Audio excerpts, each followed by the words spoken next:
was a huge ancient land sitting right where major roads between the east and west meet, a place where many different tribes lived. That was historical Armenia. Now, most ancient places disappear or get completely lost to time, but not this one. This is a country that has been through countless invasions, wars, and even tragedies, but its people, its culture, and its identity have somehow remained strong. How does a country do that? How do they hold on to their heritage for thousands of years, even when faced with the greatest of challenges? Well, that's what we're here to find out. The earliest we know about, like the Urartians, were building seriously impressive cities and a powerful kingdom as far back as the 11th century BC. Their kingdom, called Urartu, was a major player in the neighbourhood, with strong fortified cities. But you know how empires are, they rise and they fall. In the 4th century BC, Urartu collapsed, which opened the door for a new chapter, the First Armenian Kingdom. The name Armenia was first used around this time, appearing in old Persian writings. And for a while Armenia was part of the huge Persian Empire. But around 190 BC, it became a country all on its own. They had a real golden age under a king named Tigranes the Great. From 95 to 66 BC, he made Armenia one of the most powerful kingdoms east of the Roman Republic. Now fast forward a few hundred years to a moment that would change everything forever. In the year 301 AD, King Tiridates III made Christianity the official state religion of Armenia. This was a huge deal, making Armenia the first nation in the world to adopt Christianity. Just think about that for a second. Before Rome, before many other places, Armenia was a Christian nation. This faith became a massive part of the Armenian identity and culture, and it's something you can still see everywhere you go today. Now, being right in the middle of all the world's action came with a big downside. Powerful empires like the Byzantines, Seljuk Turks and Mongols were constantly on the move, and Armenia was often caught in the middle. The country was conquered and divided again and again. It was a constant struggle to hold on to their identity, their land, and their independence. By the 16th century, things got really tough. Armenia was split right down the middle, with a western part controlled by the Ottoman Empire and an eastern part controlled by Iran. This division lasted for centuries. Then, in the 1800s, Russia started getting involved in the region. After two major wars, Iran was forced to give its portion of Armenia to the Russian Empire, leaving Western Armenia under Ottoman rule. Then, in the 1890s, as Armenians pushed for more rights within the Ottoman Empire, the response was brutal. The Ottoman Sultan organised massacres that killed between 80,000 and 300,000 people. But the worst was yet to come. In 1915, during World War I, the Ottoman government began a series of mass deportations and killings that resulted in the deaths of somewhere between 300,000 and 1.5 million Armenians. This tragic event, which Armenia and many historians refer to as the Armenian Genocide, is still a very sensitive and debated topic. After the war in 1918, a brief period of independence emerged for Armenia, but it didn't last long. By 1922, Armenia was absorbed into the new Soviet Union. It remained under Soviet control for nearly 70 years. During this time, a new conflict began to brew over a region called Nagorno-Karabakh, which had a large ethnic Armenian population, but was located within neighbouring Azerbaijan. This brings us to the modern era. In 1991, as the Soviet Union collapsed, Armenia finally declared its full independence. The country became a sovereign nation once again, but the conflict over Nagorno-Karabakh continued, leading to a war that ended with a ceasefire in 1994. Since then, Armenia has been on its own, navigating a complex world while always looking back at its incredible, dramatic, and resilient history. Now that we've got a good handle on Armenia's incredible past, let's talk about the land itself. So, where exactly is it? Well, Armenia is neighbours with Turkey to the west, Iran to the southeast, Georgia to the north, and Azerbaijan to the east. It's also bordered by a little slice of Azerbaijan called Nakhchivan. You might remember from our history chat that ancient Armenia was a massive place, stretching all over the region.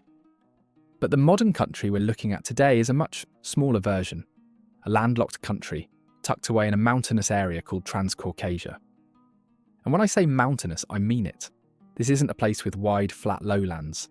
In fact, the average height of the country is a whopping 5,900 feet, or about 1,800 metres above sea level. Imagine that. Most of the country is higher than the clouds on a cloudy day, plus a lot of the land sits between 3,300 and 6,600 feet, which is about 1,000 to 2,000 metres high. Up in the northwest, the landscape is a mix of high mountain ranges, deep river valleys, and plateaus made of old lava from extinct volcanoes. This is where you'll find Armenia's highest point, a giant four-peaked volcano called Mount Aragats. Its highest peak soars to an incredible 13,418 feet, which is about 4,090 metres. It's a truly magnificent sight. But the coolest spot in the country might just be Lake Sivan. This huge lake sits way up high at an elevation of about 6,200 feet, or 1,890 metres. It's one of the largest high-elevation lakes in the entire world, plus it covers an area of about 525 square miles, or 1,360 square kilometres, and the scenery around it is absolutely stunning, surrounded by, you guessed it, even more mountains. Now, because Armenia is so mountainous, it has a special kind of climate. It's what you call dry and continental. But it changes a lot depending on where you are. In the low-lying plains, summers can get super hot, with average temperatures around 77 degrees Fahrenheit or 25 degrees Celsius, while winters are generally mild, averaging about 23 degrees Fahrenheit or -5 degrees Celsius. But up in the mountains, it gets much colder, and winter temperatures can drop to a chilly 10 degrees Fahrenheit or -12 degrees Celsius, sometimes even lower. The country also doesn't get a ton of rain, with the capital city of Yerevan getting just about 14 inches or 360 millimetres a year. It's also worth mentioning that all this amazing geology means the land isn't always stable. Armenia is prone to earthquakes. In fact, back in 1988, a devastating earthquake hit the northwestern part of the country, tragically killing about 25,000 people and causing massive damage to towns like Spitak and Gyumri. But besides that, we can't talk about Armenia's geography without briefly mentioning Nagorno-Karabakh, which is a region within neighbouring Azerbaijan. The area is largely populated by ethnic Armenians and was at the centre of a bitter conflict for decades. The status of the region has been a source of constant tension, with a devastating war in 2020 causing major shifts in control, and the situation remains a complex part of the region's story. But that's not the only geopolitical conflict Armenia's experienced throughout the years, because this country's been through some pretty wild changes recently. For starters, in 2018, there was this huge movement called the Velvet Revolution that brought a new government into power, led by Prime Minister Nikol Pashinyan. It was a peaceful change, with people taking to the streets to protest and push for a more democratic country. But shortly after, the country was hit with a double whammy: the COVID-19 pandemic, and in 2020, another conflict with Azerbaijan. And more recently, in late 2023, Armenia had a sudden and large influx of refugees, which put a lot of pressure on the government to find new housing, jobs, and support for all those people. Despite all this, the Armenian economy has been surprisingly tough. It's been growing at a fast rate, with a lot of that money coming from Armenians living abroad who send money back home. Plus, Armenia has some serious natural resources, like copper, gold, and zinc, and when the prices for those go up, it gives the economy a big boost. This growth was around 6% in 2024, and is expected to be about 4.9% in 2025. That's a pretty strong number for a country facing so many challenges. And speaking of numbers, the country's GDP was around $25.79 billion in 2024. That's because the government has been spending a lot, especially on supporting refugees and national security, which has pushed its spending past what it's bringing in, or what's called a fiscal deficit. But they're hoping to get things back in line soon. Something else to know is that many people in Armenia are part of what's called the informal economy. This means they're doing jobs or running small businesses that aren't officially registered, and it makes up about 36% of its GDP. On the political side, the government has been focusing on some big projects, like improving healthcare, education, and the justice system. They're also making a big effort to get closer to the European Union. In fact, just this year, the Armenian parliament took a major step and approved starting the process to join the EU. That's a huge deal, and shows how Armenia is trying to build new relationships and become more connected to the rest of the world. While the government has faced some criticism for how it has handled certain conflicts, it's still staying focused on its goals. A big priority for them right now is to work toward a full peace agreement with Azerbaijan, which would hopefully bring more stability to the region. It's a complex situation, but it's clear that Armenia is determined to keep moving forward. But before that, let's dial it back again and put our focus on the locals, specifically the people and their culture.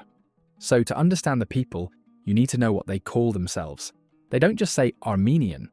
The people call themselves Haik and their country Hayastan, named after a legendary hero from their past, a descendant of Noah. This name is a deep part of their identity, something that has been shaped by a long history of struggle and survival. Because even with all the invasions and challenges, Armenians have always held on to their heritage and traditions. One of the most powerful ways this culture is expressed is through music. Armenian music is incredibly diverse, with ancient sounds and modern tunes all living side by side. You can hear old sacred chants echoing in churches, and then walk into a restaurant and hear a band playing traditional folk music. The most famous instrument is the duduk, a hauntingly beautiful wind instrument made from apricot wood. It has a soft, soulful sound that many people say sounds like the voice of the Armenian people themselves. Apart from their music, you can't talk about Armenia without talking about its architecture. They have a nickname for the country of stones. And when you visit, you'll see why. The land is full of mountains and rocky landscapes, and Armenians have used this to their advantage. They built incredible churches and monasteries out of durable stone, making them strong enough to last for centuries. The most famous buildings are often made of pink or black tuffstone, which gives cities like Yerevan and Gyumri their distinct and beautiful look.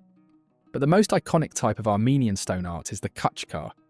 These are beautiful, carved stone slabs with a big cross in the middle, surrounded by detailed patterns of leaves, grapes and flowers. Every single one is unique, and they are like outdoor memorials, often set up to remember a person or a major event. Now, the Armenian love for art isn't just in their buildings. They have a rich tradition in painting, with famous artists like Ivan Ivazovsky and Martiros Saryan, whose works have been celebrated all over the world. They also have an ancient history of crafting things like jewellery, pottery, and especially carpets. In fact, you can still see artisans practicing these old traditions today. But perhaps the single most important part of Armenian culture is their language, all thanks to the invention of their alphabet. Back in the 5th century, a man named Mesrop Mashtots created a brand new alphabet just for the Armenian language. This was a huge deal because it meant they could finally write down their stories and religious texts, preserving their culture and identity for all time. So, if you're interested, you can see some of these ancient books and manuscripts at the Matenadaran, a famous museum in Yerevan. With more than 4,000 historical monuments scattered across the country, it really is like an open-air museum, just waiting for you to explore it. So, which one of these cultural artifacts are you going to see first? Let me know your thoughts in the comments section below. And as always, if you loved this video, you'll love this next one.